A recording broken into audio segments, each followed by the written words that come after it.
Alright everybody, I'm back again with more wrenches. I'm sure you guys are probably tired of wrenches as I am, but I figured I'd share these with you. These are actually really thin wrenches. You can pretty much buy these anywhere now. Capri Tools makes them. You see them in the store at Home Depot. Husky, uh, Gear Wrench, and a number of other companies are making them. This was poor judgment on my behalf when I bought these Snap-on ones. Back then they really didn't have any other than what they sold at Sears, and that's what this set is right here. This is a set of Craftsman. I have had these for years. Those are probably 30 years old. Um, these right here are actually Snap-on. They're probably in the area about 25 years old, maybe a little more. Those I believe are metric, and these are Snap-on as well. And these are actually standard all the way up to I believe 1 inch or inch and a 16th. We'll take a little bit closer look at them. This is something I don't think anybody really needs. Uh, I used to use these on exhaust manifold bolts. A lot of times they didn't have enough material to them to even, hold the nut so you could get them off. Uh, it's a nice thought, but it doesn't seem to work out. You'd almost be better off just buying a cheap Chinese wrench and grinding the face of it down to where it was this thin and using it. It'd save yourself some money. I'd almost wish that they made these in like a stubby tappet wrench almost, so that you can get them in the tighter places.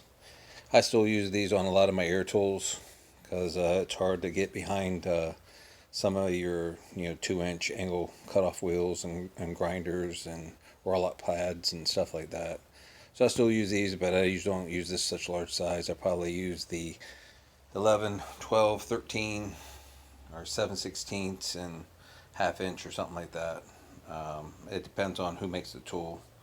Some of the older tools I have are standard, and some of the later model stuff that I bought, as far as the Matcos and Snap-ons and other stuff, have been metric. As far as the anvils on the air tools, is what I'm talking about. But as you see, we have a 3/4 wrench here. You can see that it's still fairly thick. But back then, this is about the thinnest you could get them, unless you bought them off the tool truck. Once again, these are made in the USA.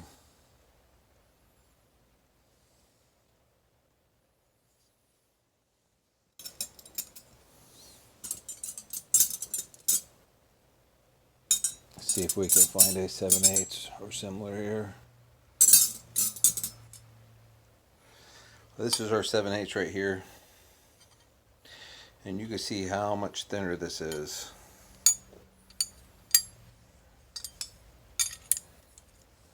You set those side by side. So these are extremely thin.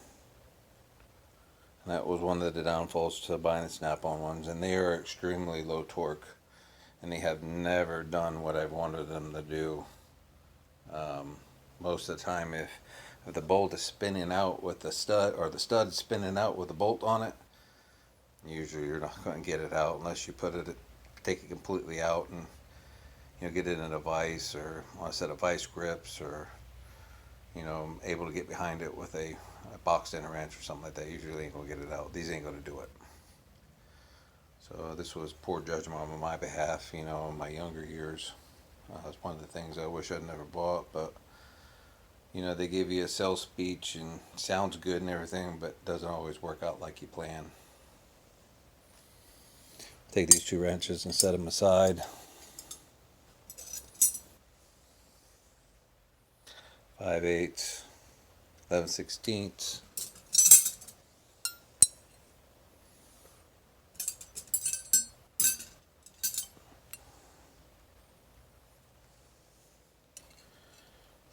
Five eight, 11/16. You can see these wrenches are almost the same size, same length. Where they really differ is the thickness.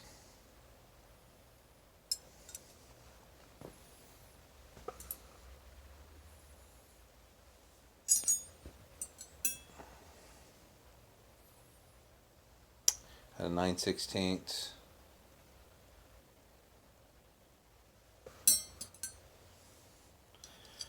And a 9/16 here with a 1/2 inch. So the snap-on's a little shorter, but the big difference is in how thick they are. When I say lower torque, I mean extremely low torque.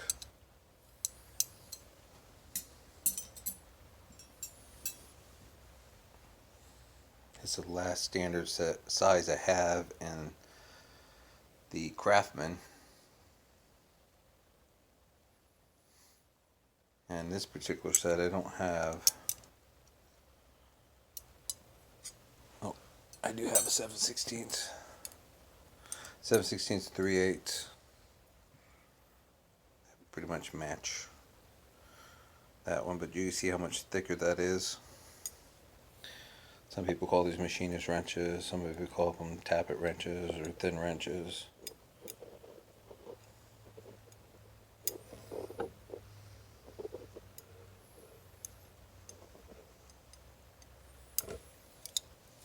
And this was a 7/16 and 1/2 inch,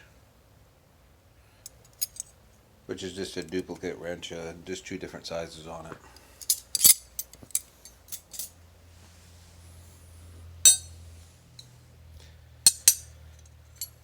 One thing about the snap-on, you can get them in larger sizes. You can obviously see I have it on a 13/16, 3/4, which we have 3/4 on ones, but that is the max size. 1 inch, and I believe that's 15/16. 15/16.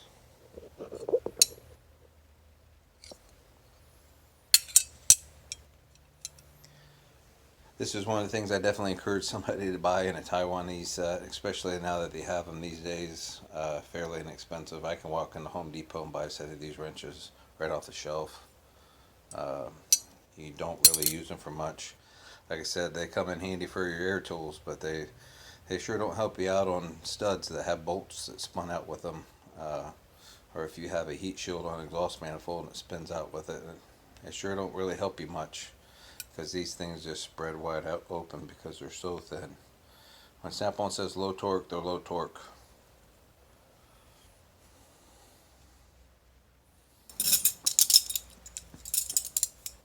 We can go through this set right here real quick. I have an 18,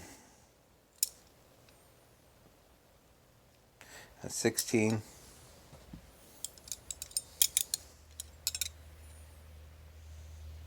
$19, and a 17,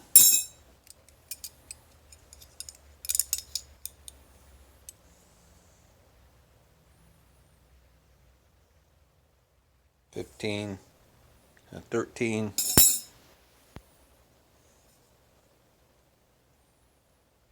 $14, and a 12. Should be a 10 and 11. So all in all, they're not bad to have, but for the price that these cost, I encourage anybody to go buy a Taiwanese set. Even if you could find an old Craftsman set, it wouldn't be a bad idea either.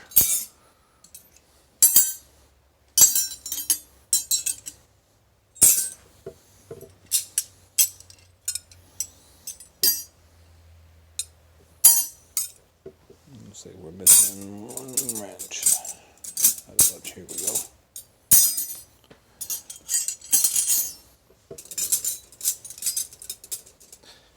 But all in all, this set right here, I don't remember it being like ridiculous amount of money. Might have been a $20, $30 set back in the day in Sears Craftsman tool area.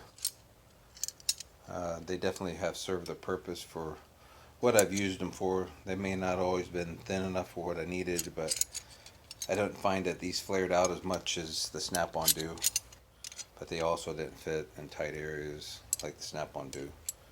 But like I said, unfortunately, they're low torque only. Even if you look them up on their website or in their catalog, they say low torque only. And they might come in handy for machinists or somebody like that, but for a mechanic to really have no use at all, really. Like I said, it was just poor judgment on my behalf. But I figured I'd share what I have with you and let you make your judgments. And like I said, if you're looking for a set of USA wrenches and a thin design like this, I wouldn't suggest it. I'm not opposed to USA tools or trying to band snap on it in any way. I think for the cost of these wrenches, you're just not going to get the use out of them that you're going to expect. And I found that out myself, like I said, the hard way. Uh, I've got more use out of these than I have anything. Used on my air tools and a number of other things, and occasionally they work on the stud, stuck. But they are so long that that's the problem. They don't fit nowhere. Doesn't matter if you buy the snap-on or even if you buy the craftsman ones. Like I said, I almost wish that they made a what they call a tappet set, or just a cut off wrench about right to here. It would have came in much more handier. And like I said, it may even be less expensive to even buy a cheap Chinese set, Taiwanese set that open on both ends and just grind them down yourself. Granted that you may take some of the strength out of it, but for a one-time use, or using them on your air tools or something like that, I don't think you're gonna be out that much money. But I'll let you guys use your own judgment. I figured I'd share these with you. Uh, like I said, I don't get much use out of them, but maybe you see something here I don't, or you use them in your application, and you can see what's offered out there. Like I said, Capri Tools is making them now. Gear Wrench makes them. Husky makes them. And I believe you can find them in a number of other stores as well. They've become popular again for some reason. I don't see the use for them, but maybe someone can fill me in below, and maybe I can repurpose these again. But they do not see much use in my toolbox.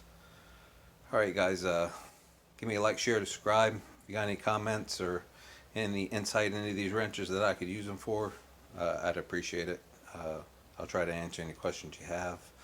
And you guys have a good night.